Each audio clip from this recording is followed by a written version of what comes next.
वक्त जाता है, सभी का वक्त आता है, सभी का वक्त जाता है। सिंहासन एक राजा का सदा तो हो नहीं सकता, सिंहासन एक राजा का सदा तो हो नहीं सकता। तो इन तख्त नशीनों को जो जुल्म के बल पे, खून की सियासत के बल पे बैठे हुए, इनको आप हरा दीजिए और फिरकों में मत बटिए। मुझे कहना, पहले भी ये कहा गया कि कितने सारे फिरके बने कि अगर फिरकों में ना बटते तो बर्बाद ना होते। ये सही बात है और बेहद अफसोस की बात है कि यहाँ आके कर्नाटक में हम लोग ही एक दूसरे से लड़ रहे हैं, हम लोग एक दूसरे, जबकि होना सिर्फ 2 लोगों में मुकाबला होना चाहिए था, लेकिन अब पता लगा है कि 4-5 उस पर बढ़ गया है। लेकिन अवाम को अपनी जिम्मेदारी समझनी चाहिए और उसको यह समझना चाहिए कि हम इस पे नहीं छोड़ देते कि कुछ लोग जो उनको पसंद करते हैं उनको वोट दे, कुछ उनको वोट दे, कुछ उनको वोट दे, कुछ उनको वोट दे। आप लोगों को यह फैसला लेना पड़ेगा कि हमें मिलके एक ही कैंडिडेट को वोट देना है। याद रखिए, तभी आप अपोजिशन वालों को हरा सकते हैं। अगर आपके वोट बट गए कि 25 इधर और 25 इधर और 25 इधर, तो आप लोग नहीं जीतेंगे, फिर वो लोग जीतेंगे जिन्हें आप जिताना नहीं चाहते।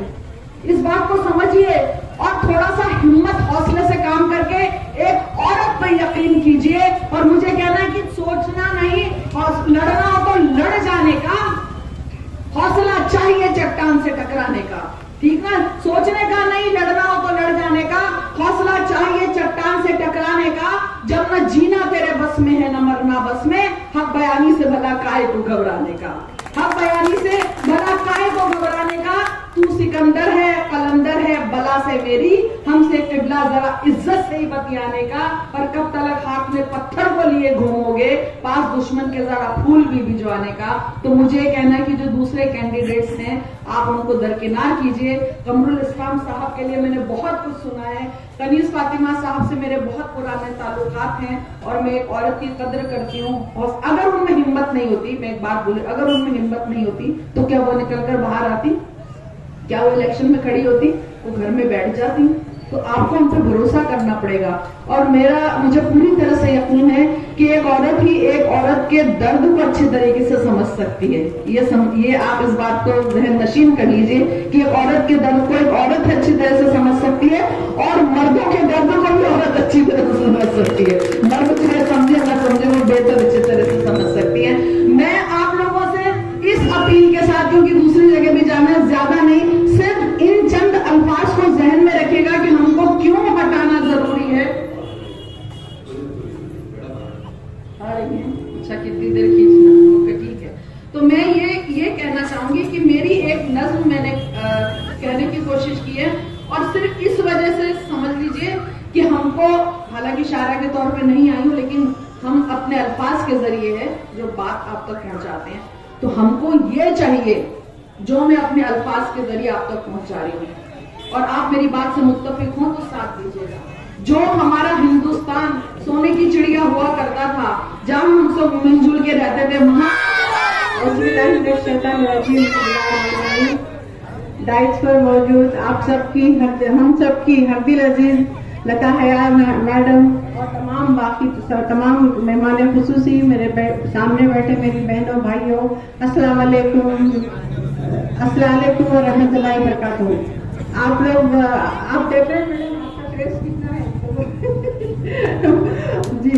तो आप लोगों ने काफी देर से यहाँ पर बैठकर लता हयात मैडम को सुना है और मैं आप लोगों से सिर्फ इतना ही कहने आई हूँ, उनके आने वाले 10 तारीख को जो इलेक्शन है उसमें आप लोग कांग्रेस पार्टी का साथ दीजिए, क्योंकि कांग्रेस पार्टी ही ऐसी पार्टी है जो बीजेपी को टक्कर दे सकती है।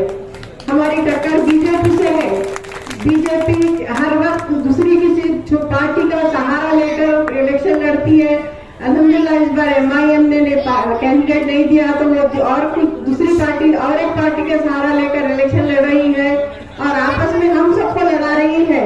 आप लोग इस बात को समझिए और अपने वोट का सही इस्तेमाल कीजिए। आपका एक एक वोट कीमती है। आप ये मत समझिए कि एक वोट नहीं डालने से क्या होता है, एक एक वोट कीमती है आपका।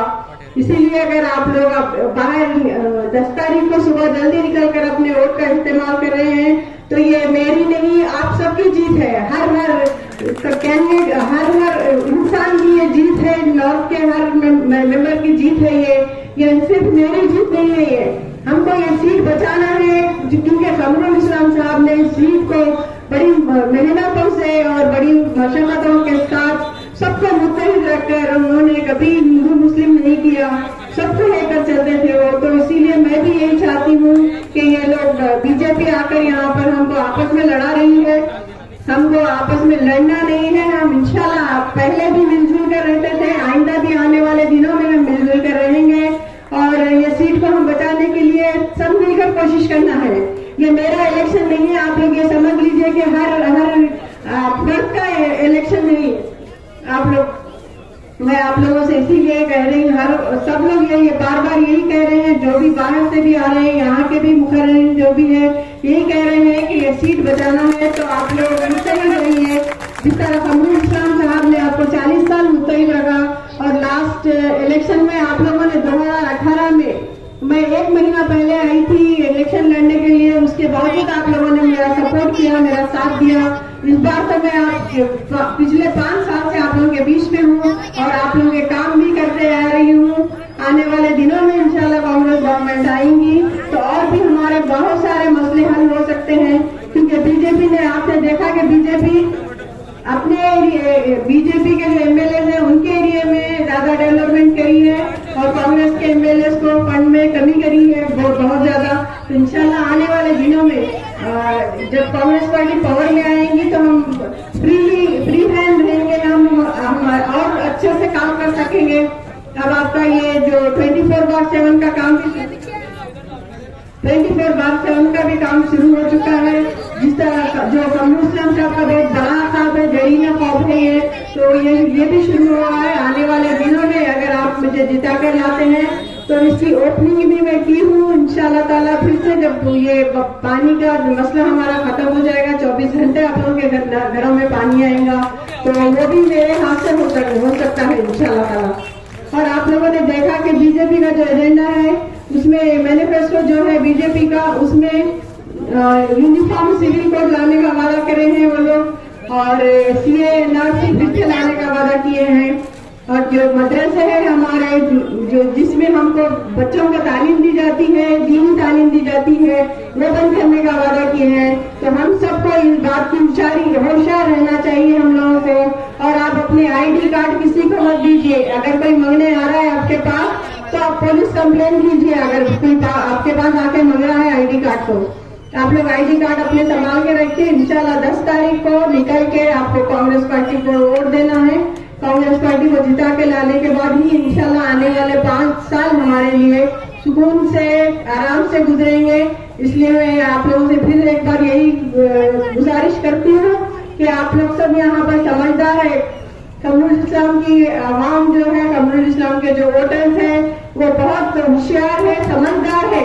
ये कभी ये नहीं चाहेंगे कि हमारे वोट बढ़कर किसी तीसरी पार्टी को फायदा हो।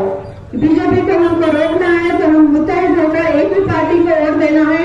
आप लोग समझ गए होंगे कि मैं किस बात का इशारा है मेरा, तो आप लोग मुत्तहिद रहिए, इंशाल्लाह ताला जीत हमारी होगी। इतना कहते हुए मैं अपनी जगह लेती हूँ। खुदा हाफिज़।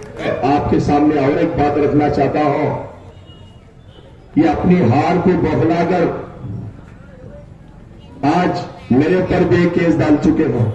मैं भी आज कमिश्नर के पास ऑफिस में जाकर 2 घंटे मुसलसिल बैठकर मैं अपनी तफसील तमाम बयान कर यहां पर आया हूं। ये बीजेपी के लोग, ये जीडीएस के लोग, ये बीजेपी जीडीएस दोनों ए और बी टीम है। ये समझ रहे हैं कि हमको डराकर, हमको केसों से डराकर हमारे वोट ये छीन सकेंगे।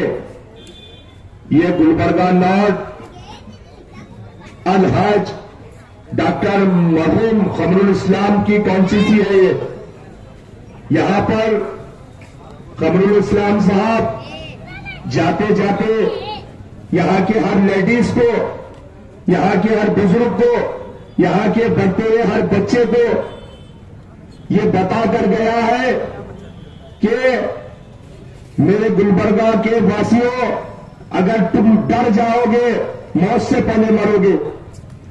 अगर तुम डट कर इनका मुकाबला करोगे, ये मुकाबला, ये लड़ाई तलवारों से नहीं, हथियारों से नहीं, ये तुम्हारे को एक सीधी सादी सच्ची लड़ाई लड़ने का तरीका ये है कि हमको इनका मुंहतोड़ जवाब देना है कि 10 तारीख के दिन सुबह 7 बजे से शाम 6:30 बजे तक जो वोटिंग का दिन रखा गया है, हम इन तमाम जालिमों को, हम इन जो हमारे सरों पर बैठकर राज कर रहे हैं, हमारे मां और बहनों के हिजाब के मसले को ये कर रहे हैं, अजान के मसले को ये कर रहे हैं, जो हम गुलबर्गा में बाशहूर सुबह शाम दोपहर ये जो खिचड़ी पाया तारी बिरयानी खाते हैं, इसके लिए भी बंद करवाते हैं बड़े लोग।